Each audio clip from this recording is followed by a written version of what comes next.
Um, so, um, so I'm gonna go up a few thousand feet in terms of looking at the immune system in human disease, because I know this is a cancer meeting. I know you're onto the cancer thing, but there's kind of a bigger context here that I think would be interesting. Is very interesting computationally, and computation will save immunology, because as you just heard, it's really complicated, and but really the principles are pretty simple. It's just there's a lot of stuff. There's a lot of cells, a lot of molecules, and that's what computers are for, you know. And that's why I go to Wikipedia if I want to know what IL whatever does. That's, you know, no human being can handle this. And we're also in an interesting transition time where mice have been the only species in the field of basic immunology for 40, 50 years.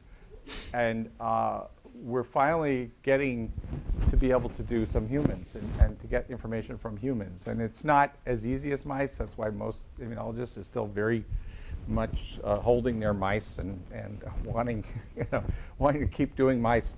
But as my friend Pedro Lowenstein told his medical school class, that we have this dilemma, because for the mice in the audience, I have wonderful news. The humans is not so much, except in immunotherapy. But I think the big picture is the immune system is involved in probably every human disease in some way or another. It's a sensory system for microbes, a sensory system, and a mediator of inflammation. Inflammation is involved in almost everything. Obviously, it's for defense against infectious disease. Obviously, disruption leads to the 90 different flavors of autoimmunity. We've just heard all about control of cancerous cells and how this is like the biggest thing since antibiotics, as Drew has pointed out.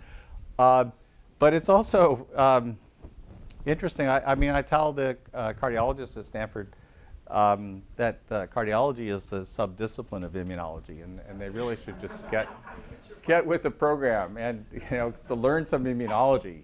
That's all I'm asking for. Learn some immunology, use it. It'll be the next big thing in cardiovascular. And I think there's hints of other things. Surgery is really interesting, because there's something like 2 million surgeries in the U.S. every year. And it involves massive induced inflammation. You're chopping off some hip or something. That's not a small deal. And do you think anyone studies the immunology of surgery? Well, no. Why? Surgeons don't know any immunology. Luckily, it's the anesthesiologists who are. Oh, okay. Sorry. Luckily we have some very forward-looking. We have some very forward-looking anesthesiologists at Stanford who are the ones who have to take care of the patients writhing in pain after the surgeons have driven off in their nice cars. And they've actually done a systems analysis. You don't have a nice car? What's wrong?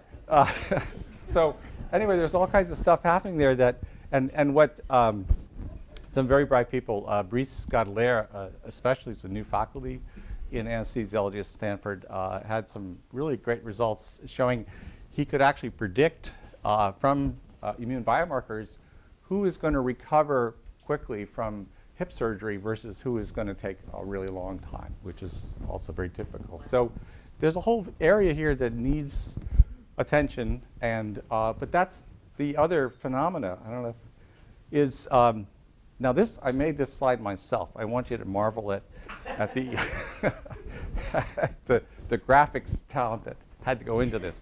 But this is the cloud of medical knowledge, because everything is in the cloud now, right? And this is the immune system in that cloud, which is basically a black box. Because, and I know this is true of RNA, most people are still traumatized by the first immunology lecture they ever heard. And it just, goes downhill from there. Yeah. Well, it doesn't have to. But as Drew pointed out from our conversation, I thought it would be useful to point out, because because the immune system has been considered a black box because it is complicated, and sometimes you listen to immunologists, it seems impossible, or they're impossible.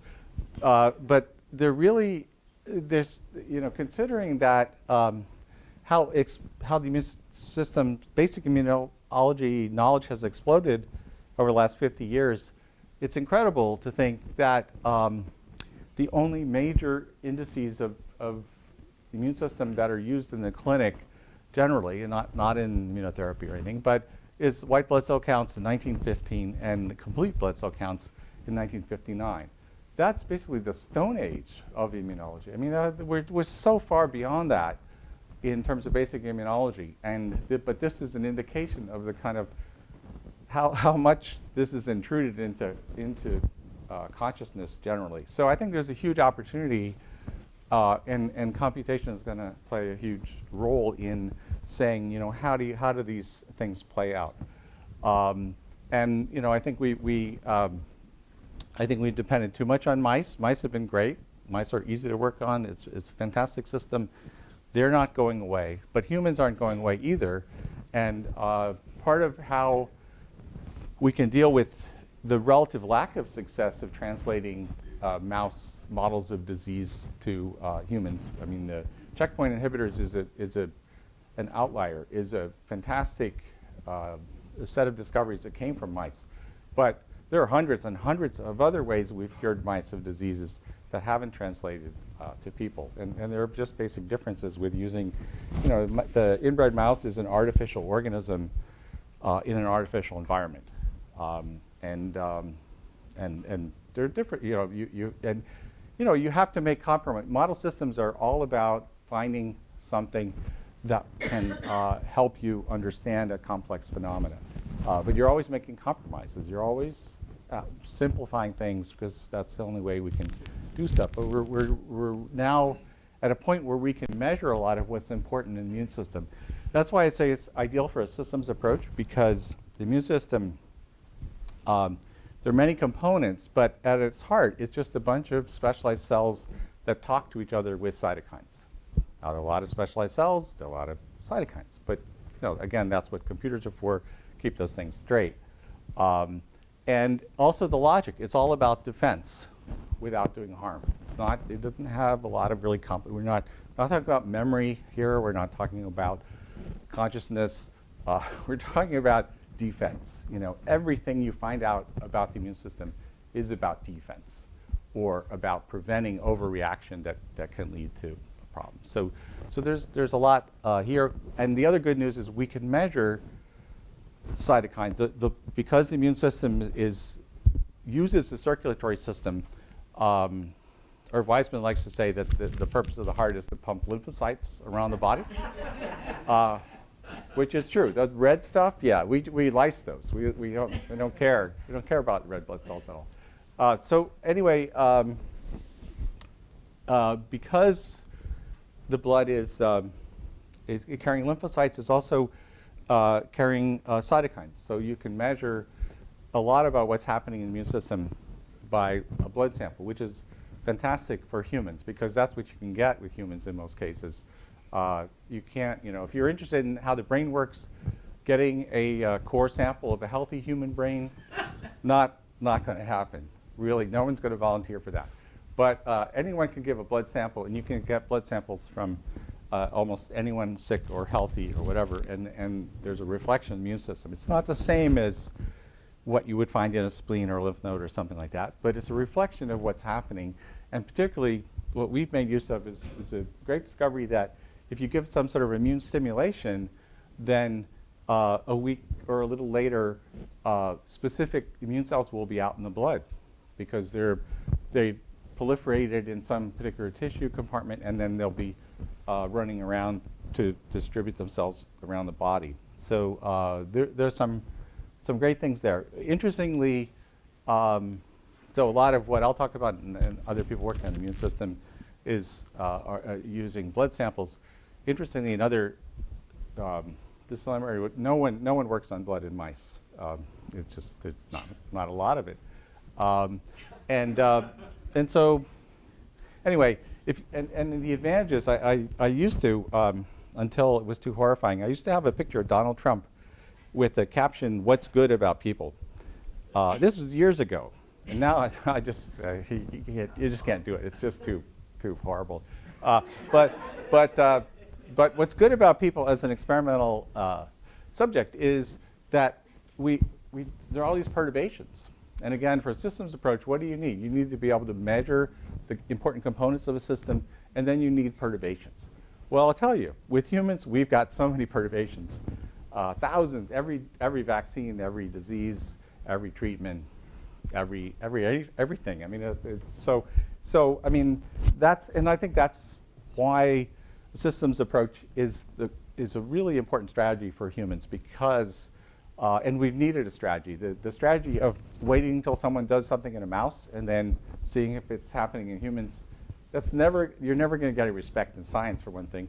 And two, there's so many other things that we can do. You need a strategy that really works within that particular system. And it's most things we do in mice, you can't do in humans.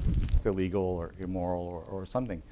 But one thing we don't do well in academics versus companies is cooperation and establishing appropriate pipelines.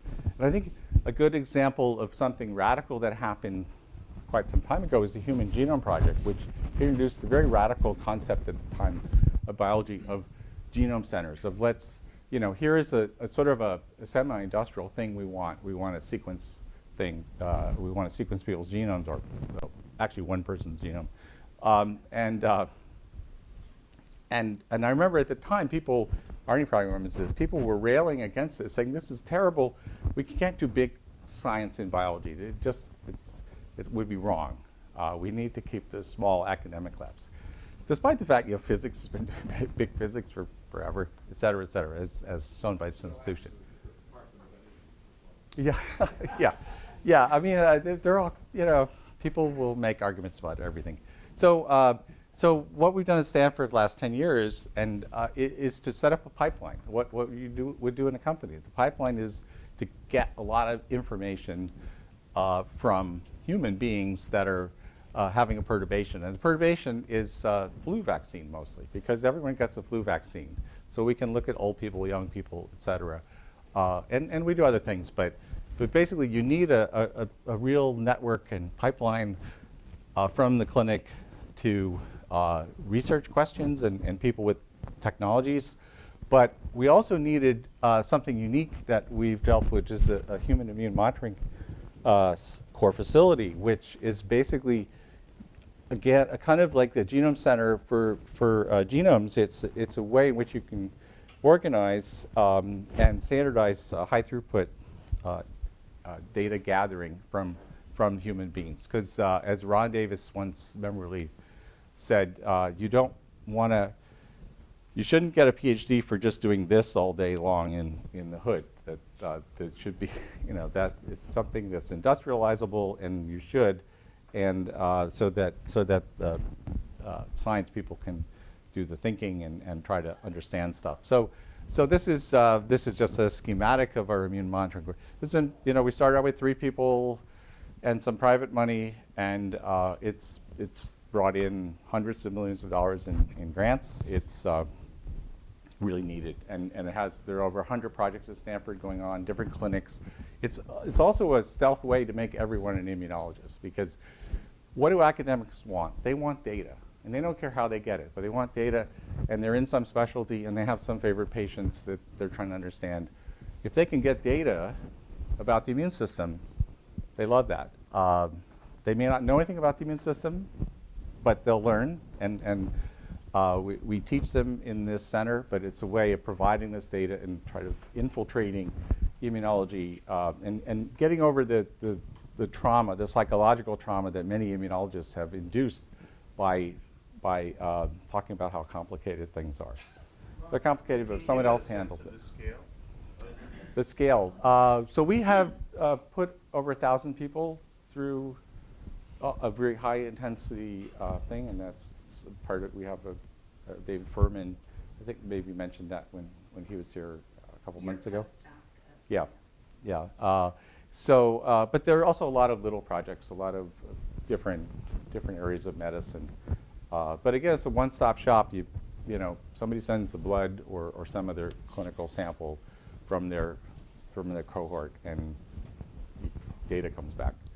And we actually purchased the equipment mostly on other money, so that people just have to pay for the time, technician time and materials. So it's the subsidized in that way. How much is it captured, organized, and managed in a way that's accessible to people? Yeah, we have a local database, the Stanford Data Miner, which I wouldn't say is incredibly sophisticated, but it works. And the other scheme here is that everyone who uses the facility agrees to leave their data in the facility, so that we can look across studies. And I think that's really important as a way of, yeah. So when you showed your thing where you started with people that flew and what you collected, I didn't see any T-cell repertoire. That's coming. It's coming. It's coming, but it's not. It's been kind of the last piece of the immune monitoring puzzle, because there hasn't been good. I mean, Drew showed you his approach. We have an approach. I'll tell you. To really have the data in a usable form that you could actually understand what it means, and in cancer or in anything else. So we'll get to that. This is just sort of more the general things of, you know, we're collecting data, we're getting gene expression data, we're looking at 100 different cell types in the blood. We're looking at right now 63 different cytokines, and we're moving to another platform that promises 1,300 different soluble molecules to be assayed in the blood. Over 1,000. Over 1,000, you said. Yeah. And so you say 9 have died of cancer, but I assume others have cancer. Well, so yeah. So this, I should say, this is a sub-study. All right. So a sub-study of a peak 90 people, actually 130 now over the 10 years that we've been running it, and there's 1,000 in all the studies that have had this sort of intense immune monitoring. This is this, you know, we could only afford so many, and actually Arnie deserves some credit for starting me off, because the first human grant I ever got was this Ellison, and that's why it's called the Stanford Ellison study, is that I got some money from Arnie.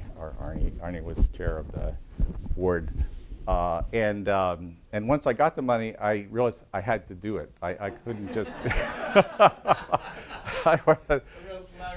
It was just the pressure of Arnie, and Larry Ellison.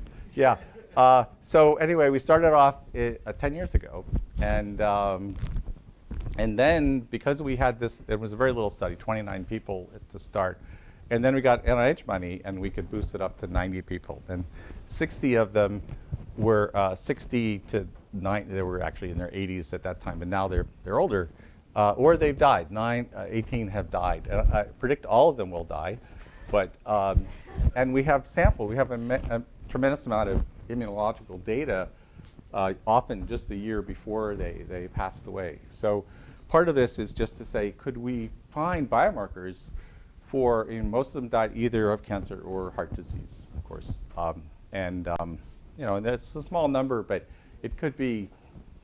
You know, if there was actually something there that looked good, you obviously could expand it. But we've made a bit of a dent in the literature from this, and there's obviously a lot more. And the most really important thing, why to do a longitudinal study? Almost no one does longitudinal studies. They're annoying. They're difficult to fund on a 5-year grant cycle. Luckily, we've got this 10 years, and we've just got, with Scott Boyd, got some more money so we can do 5 more years, which is great, but it's kind of limping along. But the one issue is, if you're looking at biomarkers, there's such diversity between people that it's really, really valuable for a lot of things to be able to look at the same person year after year after year. And especially in aging, when we know it's at 60 or so, we're still hale and hearty and maybe, and then and things go downhill, and it might be fast, it might be slow, but then at least you have all this data up to including that, and a lot of stuff has come out, and we did we also have a big twin cohort, you know, and I argued at NIH that, you know, twins are like inbred mice, only there are just 2 of them, and we would do triplets, except they're much rarer. But we are hooked up with the largest twin registry in the San Francisco area. There are 4,000 twins and all ages. And All identical. no, there are monozygotic and dizygotic twins. They're So still inbred. yeah, they're actually. They're useful comparison. Yes, useful. Well, but what was interesting in our twin study that we published a year and a half ago was that if you look at 200 immunological biomarkers, including flu vaccination, in twins, and there's a very standard now, people have been doing twin analysis for 100 years, actually most of the variation is not driven by genetics. So the idea that everything is genetic, and if you just sequence someone's genome, you're done, is total. It's always been BS, but but we've proved that most of it is BS in terms of, and you know, and younger twins are of course more similar than older twins, which means that the older you are, the more environmental thing, and the immune system is built to the sense, you know, to see what the environment wants it to do and to deal with that. So it's not the rocket science, maybe is the appropriate term. What is the variability between the twins in this cohort? Is there large variability between twins in this cohort? Well, in older twins, yes. So we actually had enough twins we could look at twins under 20 versus twins over 60, and there were some things that were highly similar between the young twins that just then blew apart with the older twins. Again, must be, you know, couldn't be genetics. It has to be environment, really. So now we get to we pick up we start converging evolution with Drew's talk, which is but a different take on it. What? Let me just sort of Sure. challenge a little bit what you just said, because Uh-oh.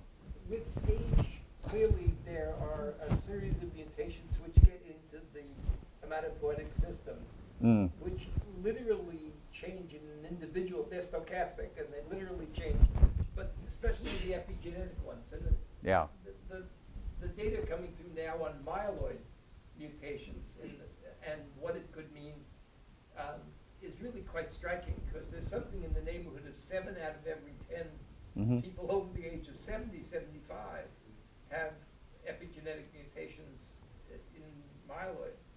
Okay. And an expansion of myeloid lineage because of it.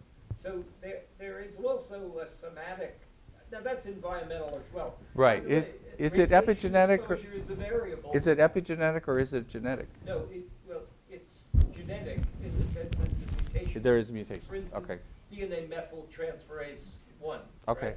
No, That's sure. the most common mutation in the myeloid series. Would be to change the epigenetic profile of the myeloid cells Yeah. by a genetic mutation. No, I'm not against genetics. No, I'm- I was just saying I grew up. that's an I grew up on variable that DNA, you and have to take into account. I didn't like fruit flies. They were yeah. Yes, yes, more and more. A lot of places, but the paper that I know is coming out, Russ Levine did very clever experiments using the databases that come now from Sloan Kettering. But looking at the control group, in other words, the control group is your blood, Yeah. right? And looking at the mutation rates and then stratifying it on the basis of age. Very big increase with age.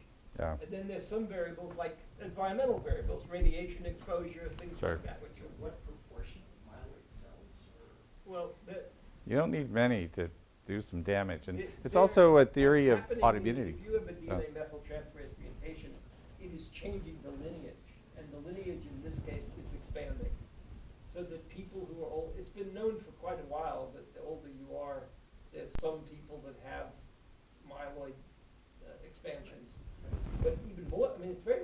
B cell or T cell monoclonalopathies and things like that, right?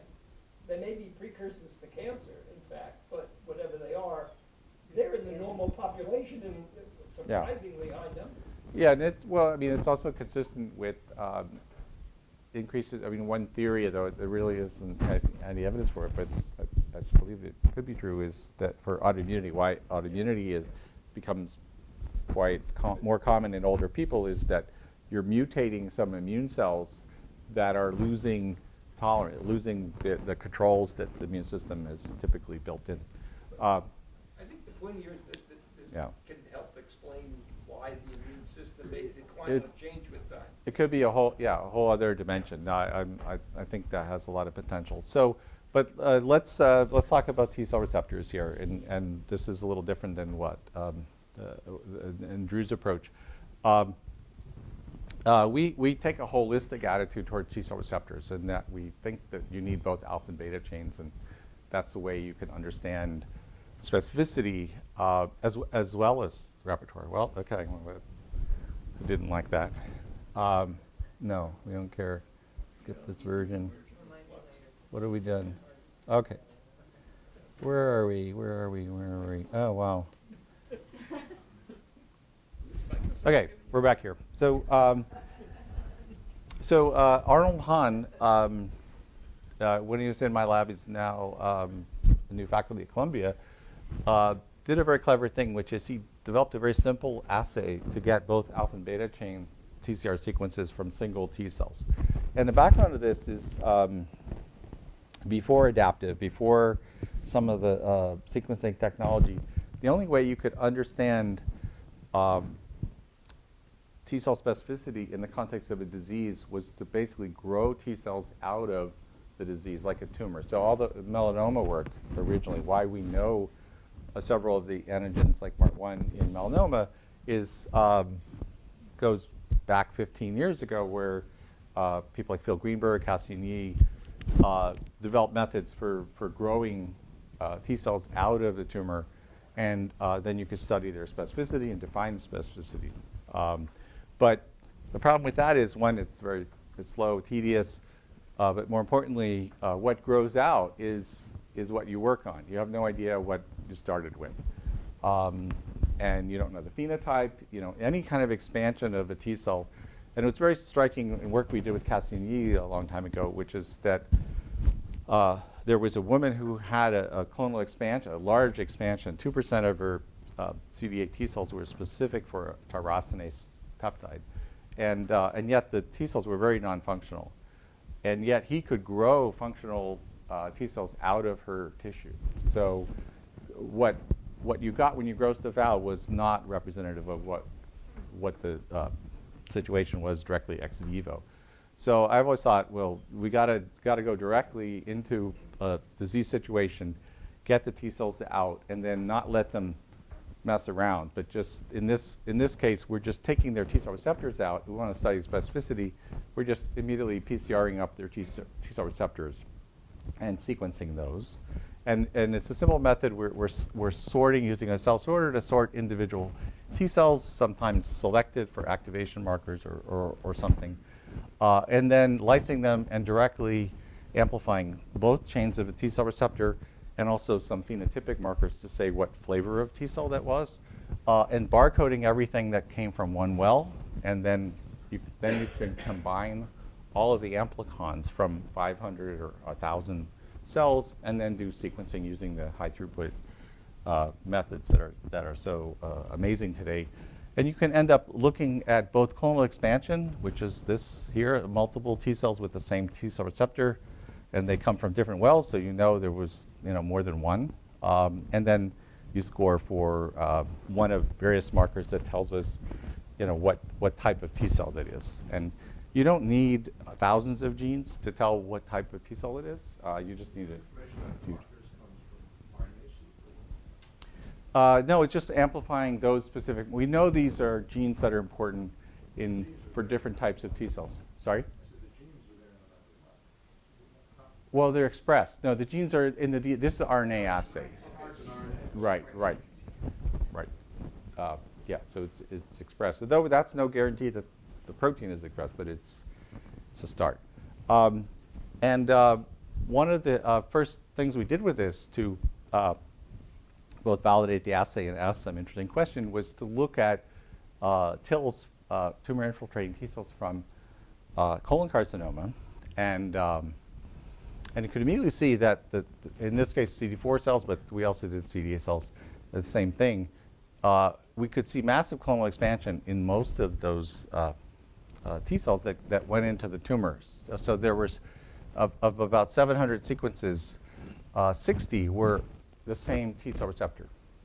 So massive clonal expansion, and Drew was representing that in a different way. We kind of do these, we like to have these charts here.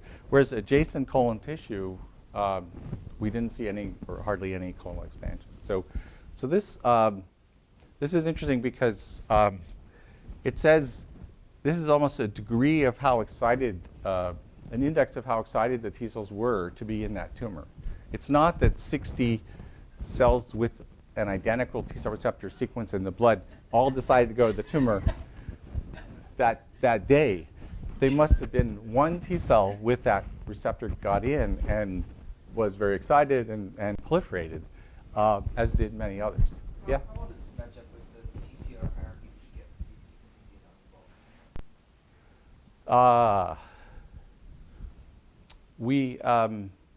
bulk? We have not done that.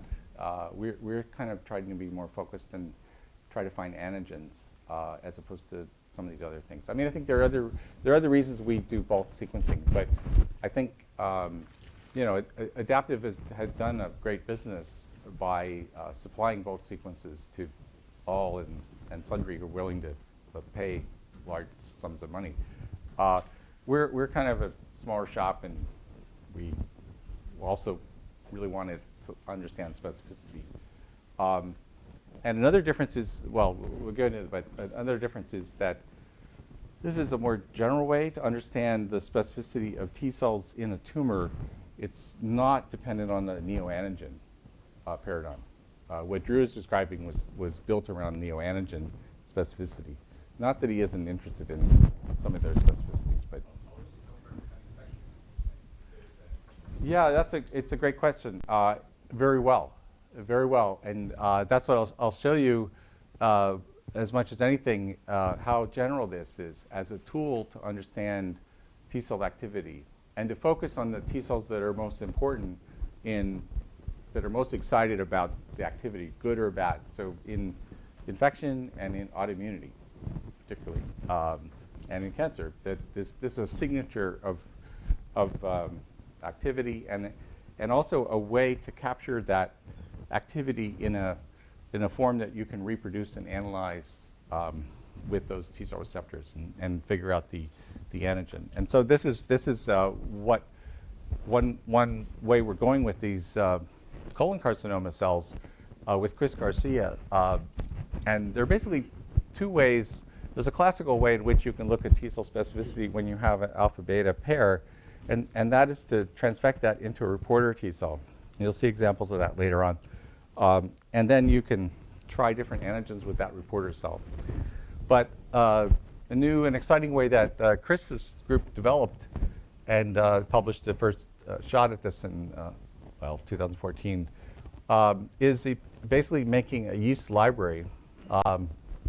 And a yeast library which you attach a particular MHC protein as a fusion protein onto a yeast surface protein, and then you randomize the N-terminus of that of an extension of the MHC such that it'll fold back into the binding group.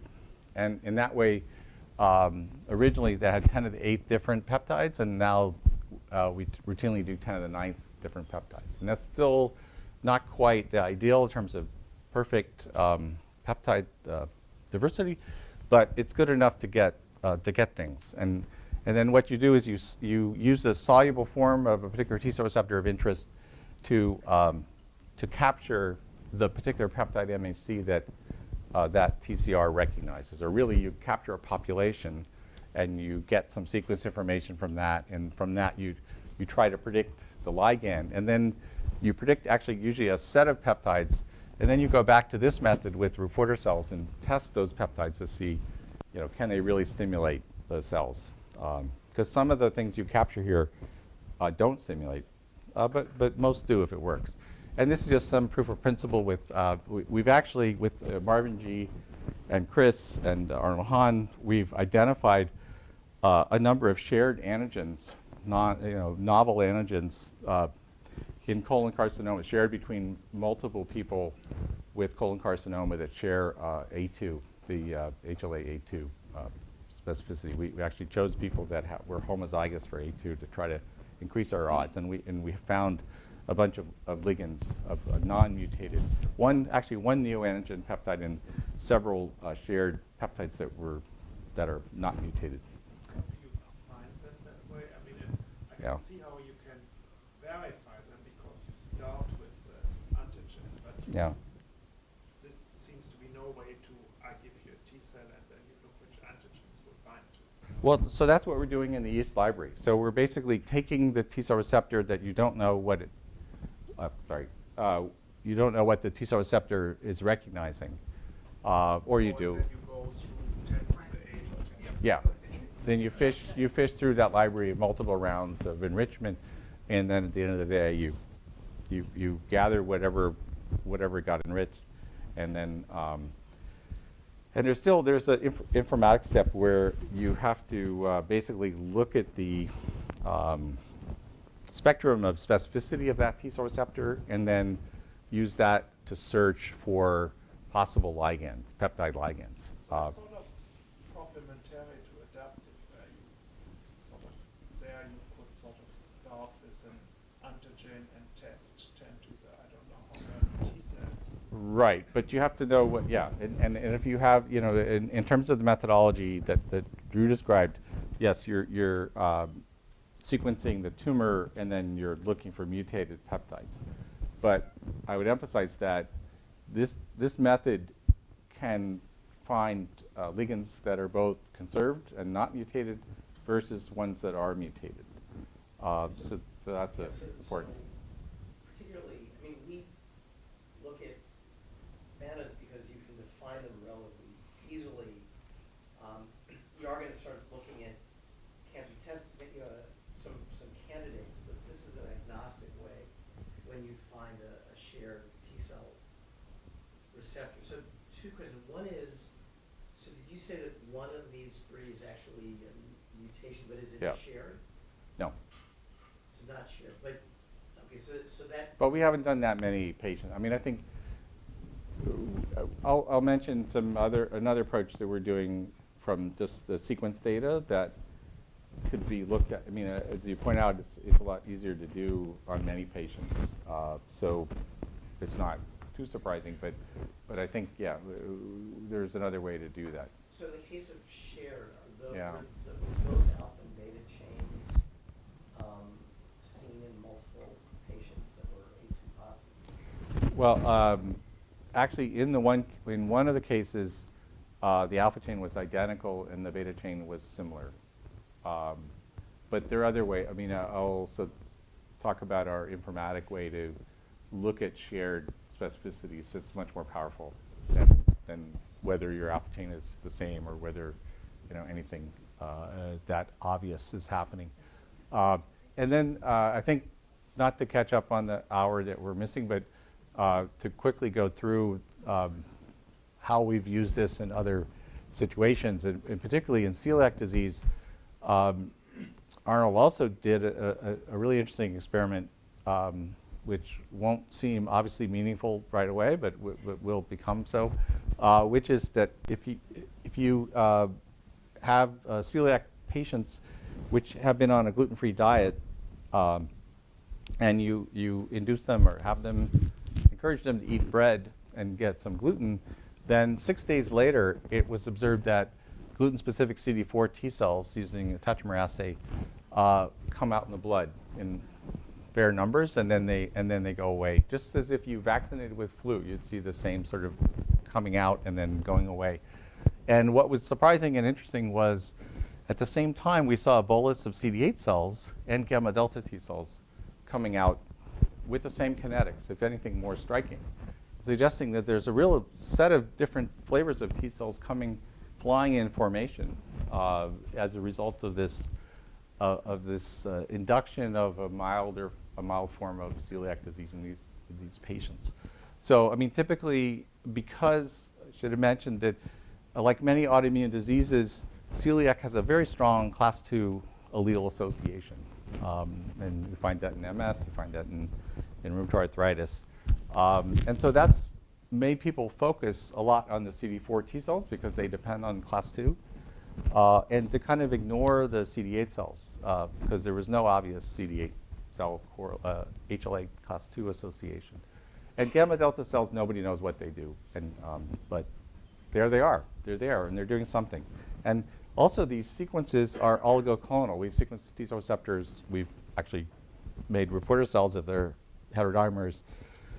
They're very oligoclonal.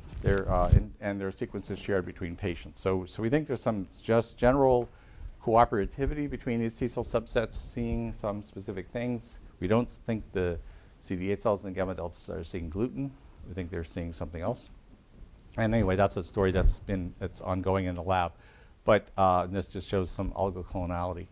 But a key issue here that I think will eventually, trust me, relate to cancer, at least in some way, and infectious disease, is this sort of concerted T cell mobilization of these different flavors of T cells, is this something general in autoimmunity or anything else? And to do this, we actually, Narisha Salagrama has done now a whole EAE system. And EAE is a very now widely used model for demyelinating disease that is as close as we can get to MS in a mouse. And it's induced, people have found that it's induced with a peptide that's from a oligodendrocyte protein, a brain protein. And, but you also use Freund's complete adjuvant and a pertussis. So a lot of goodies that stimulate a lot of inflammation in the immune system. It's a mess of stuff. But anyway, it's inducible. You can time it. You can follow mice that are getting it. And this is probably better to start with. Well, let me start with this because, in fact, the first question I had was, do we see this mobilization of these different flavors of T cells in this other autoimmune disease that's also highly class II dependent? And we do. And so at day 10, a little bit later than celiac, because this is a new response as opposed to a recall response, see a spike of CD4 cells in the blood, CD8 cells, and gamma delta cells, all peaking at the same time. Then they go down, and then actually there's a secondary peak 7 days later. So really, these cells are doing something together that's involved in this disease. And we also did TCR sequencing at these different days, and you can see this clonal expansion in CD4 cells in both the blood and in the central nervous system. And the same sequences in the same mice would come up in both compartments. So some people argue you can't tell anything from the blood. This says, no, we can tell a lot from the blood. Trust us. CD8 cell clonal expansion is even more dramatic. And again, these clonal expansions are telling us what are the dominant specificities. What are the T cells that you probably want to know the most about? You don't want to know about some random sequence. You want to at least start with the dominant specificities, whatever they are. And gamma delta. So we move on quickly to MS samples, because that's what we want to do first. It was just easier to do the mouse thing, and also you could time the mouse thing. So luckily, we connected with Jorge Oxenberg at UCSF, and they have a big MS study. And we particularly, because you can't induce MS, they don't allow you to do that, even if you knew how to do it. But you can ask for recent onset patients that have not had a lot of the various drugs that are now being used to suppress MS. And long story short, we don't see much CD4 cell clonal expansion, but we see massive CD8 cell clonal expansion in these patients. These are all the patients. These are actually just some of the patients. And these are healthy controls. And the point is, in healthy controls, you don't really see much clonal expansion. But in people with a disease involving T cells, you see a lot of clonal expansion. And here they are. And again, we see what look like fairly shared specificities in patients that share MHC types. So, and we're aggressively screening the yeast libraries for the MHCs, and both class 1 and class 2. And here's just a little nugget to address the point was asked earlier: is this something characteristic of disease in general involving T cells? Like I've asserted it, but I hadn't really shown you data that's convincing. So we actually have a Lyme disease project in collaboration with Hopkins, John Alcott at Hopkins. It's a great Lyme study where we had some samples.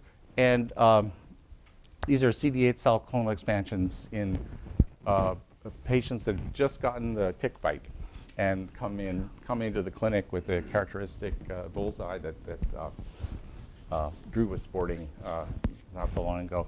And it's just massive clonal expansions of CD8 cells.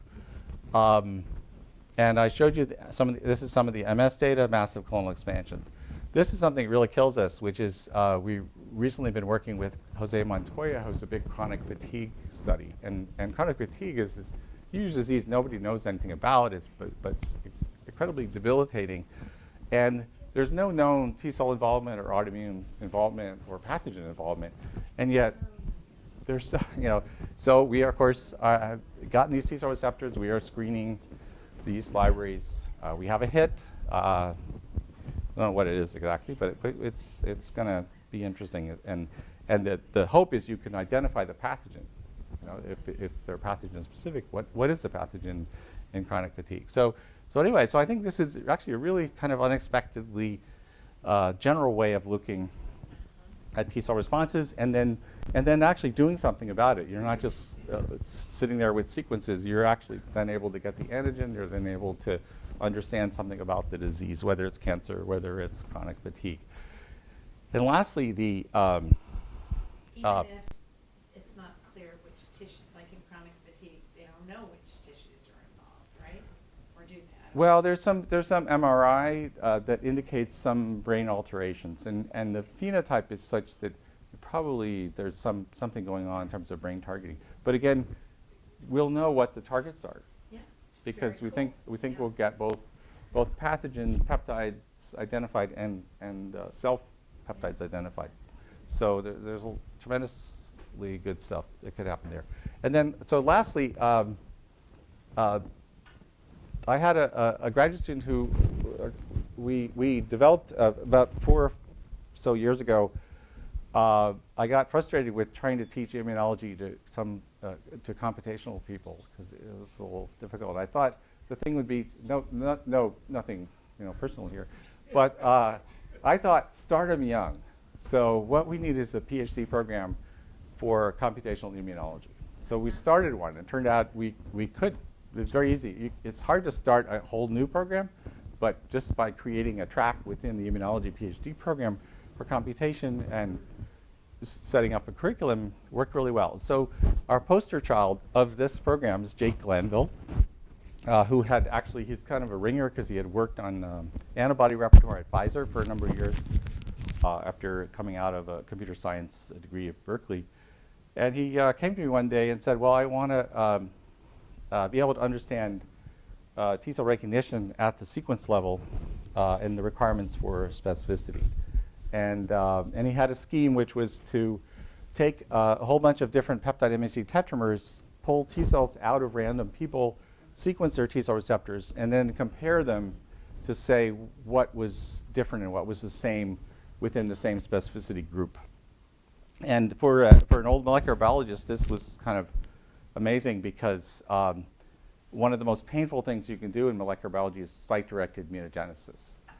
Sometimes called, in some applications, promoter bashing, because it's like that. It's a crude instrument, but also difficult to, every mutation involved a different operation. So it was really painful. But in this way, what's brilliant was you're letting the natural variation, because the T cell receptors and immunoglobulins are just spinning out billions and billions of possible combinations of sequences, and then some of them find their way into particular specificities. And so you're letting the natural variation, the sequence variation, tell you what's important.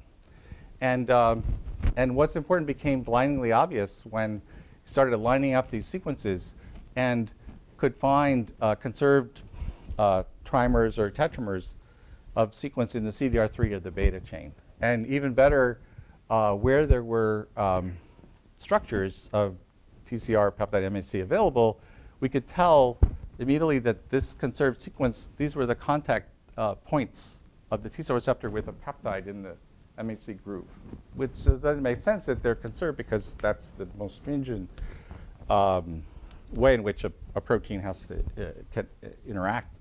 And that the loops, the rest of a CDR3, which used to drive us crazy because there could be all this variation, don't matter as much because they're the sides of the loop. They're just positioning the contact points onto the peptide. And so we immediately thought, oh, this is good. And this is like one of the more beautiful ones where with the flu specificity, looking at both the beta chain and the alpha chain sequences from the thousands of variants that we got from the tetramer experiments, you could see these conserved sequences in the beta chain and also in the alpha chain. And the beta chain seems to be more important about the register and things like that. So anyway, so this taught us a lot about what to look for. So if you're comparing sequences, and the sequencing technology is so great these days to get hundreds of thousands of sequences, then this told us what was the key thing we're looking for. We're looking for conserved 3 or 4 amino acid sequences in the CDR3 of both alpha and beta. Though we focus on beta partly because there is so much data from adaptive in cancer especially. And so from this, the experiments I just showed you, Jake developed this algorithm he calls Glyph for grouping of lymphocyte interactions by paratope hotspots. And Drew might be one of the few people who knows what a paratope is. But I was thinking that nomenclature had disappeared forever from, but well, it has.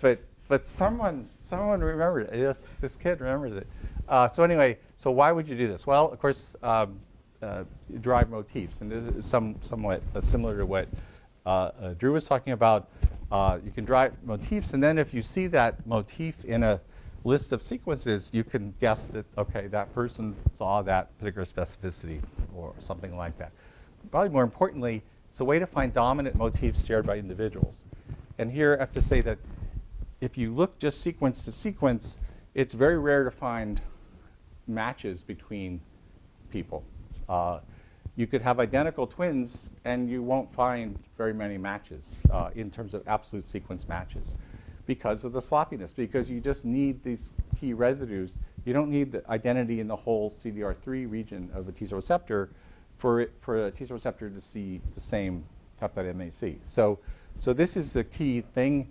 The other thing is that it allows us to estimate the diversity of a T cell response in terms of, for individuals with a particular disease, how many different motifs, how many different groups are they making? And does that correlate with anything important clinically? Like you could imagine, like in an HIV response, that having more specificities against HIV would be more protective or better than having less.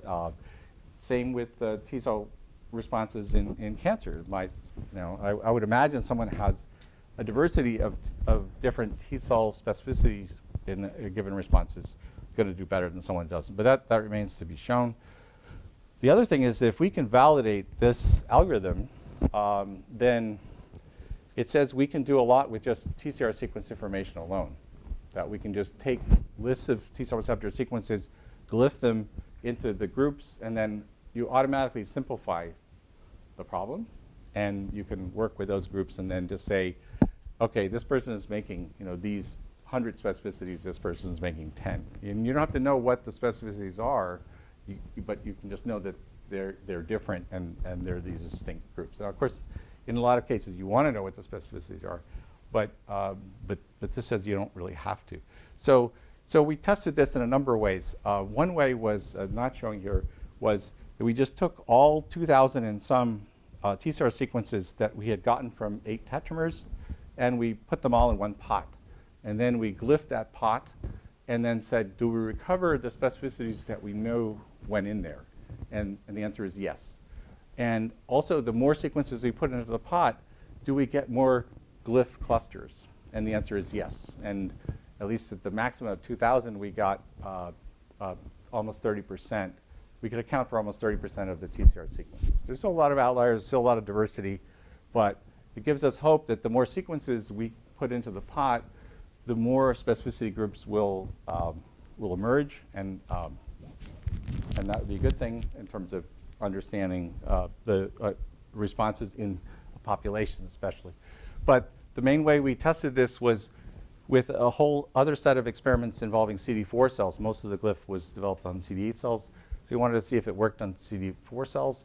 So Huang, a postdoc in the lab, did a big TB project where he took PBMCs, peripheral blood lymphocytes, from 22 different people that had latent TB infection from a South African cohort, Tom Scribas. And he stimulated those PBMCs with either TB lysate or a collection of 300 TB peptides from Alex Setti. And he selected, in the single cell sequencing, he selected for activated T cells. And so we could be pretty sure those were TB specific. And from that, he got about 5,700 sequences from individual T cells. And we glyphed that, and we got at least 16 different TCR clusters, of which these are the first 5 we worked on and validated. And we also had HLA typing data on these patients. So what you can see here, the yellow here are multiple people that had this particular motif shared a particular class 2 MHC. So we could immediately see or guess what the class 2 or the MHC restriction was, which is enormously useful. And also says, okay, this is a specificity, because specificity is both the peptide and the MHC. Yeah. The location of the conserved region, MHC specific, like when you have Yes. Yeah, there's all sorts of diversity. And some affects the peptide binding and some doesn't. Yeah, I mean, and actually, it's a nightmare of how many different class 2 MHCs there are just in this population alone. It is a South African population, so it's the most diverse population you could work with. There were 69 different class 2 alleles. So it would be a nightmare if you had to look through those one by one. But here we can just do it informatically, that we can just cluster the TCR sequences, and then bang, we cluster the relevant MHCs. And so then that made it easy to. Basically, the clustering can be done also only by the length of the sequence. So No. you can use that back, because of the previous slide. It seems to me that it was pretty much not always. not always. Yeah, so you can see this one is different than that one in terms of length. So, I mean, most of the time the length is important because you're positioning the loop. But you can, it's a loop. These are just the sides of the loop. This is the business end. This is the end that's contacting the peptide. So you can see multiple loop lengths. Some of them don't work. A lot of them don't work, probably. And sometimes you see identities. So that's an important point. Is up here. I mean, you don't need a glyph program to say that these sequences are related, because they're only differing by one amino acid and they have identical lengths. But this is a more typical nightmare. I mean, I spent many years staring at T cell receptor sequences, and if you didn't have this program, you could stare at this for a long time and say, well, these are the same, but then these are different, and is that important? But what we can say now is, no, it's not important. It can be the same, which probably just means there's a really rigid requirements for how that loop has to position the end of it, or it's more flexible, and you have more latitude. Is this the same peptide antigen? Oh, these are all different. Oh, I haven't got to that yet, but that's the next slide. Okay. Yeah. They're not just all MTB? No, they're all MTB, but they're different peptides. Okay. Yeah. And so to ask what the peptide is, we made reporter cells from multiple people with the same motif and screened through the 300 peptides of Alexetti. And in every one of the 5 examples I showed you, we could find a peptide. And they were all different, and they all used different class 2 alleles. But here's a nice example: is that this is this group 3, which had this LIE motif. 4 different people had this motif. We made reporter cells from T cell receptors from each of those 4 people, and they all recognize the same peptide and MHC. So not always, but there are a few duds in there, but mostly works really great. And so what this means is we can actually, even very broadly speaking, start to integrate, start to be able to use TCR data. We've had this TCR data for years. Some of them, large lists of sequences, but it hasn't been super useful except for some of the things that Drew mentioned.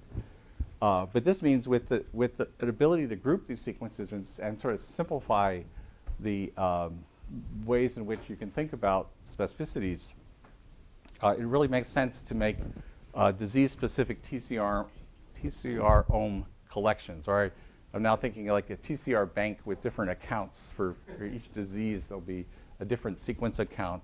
And in flu, we can get that from lots of different things. We have vaccinated people. We have people infected deliberately or not.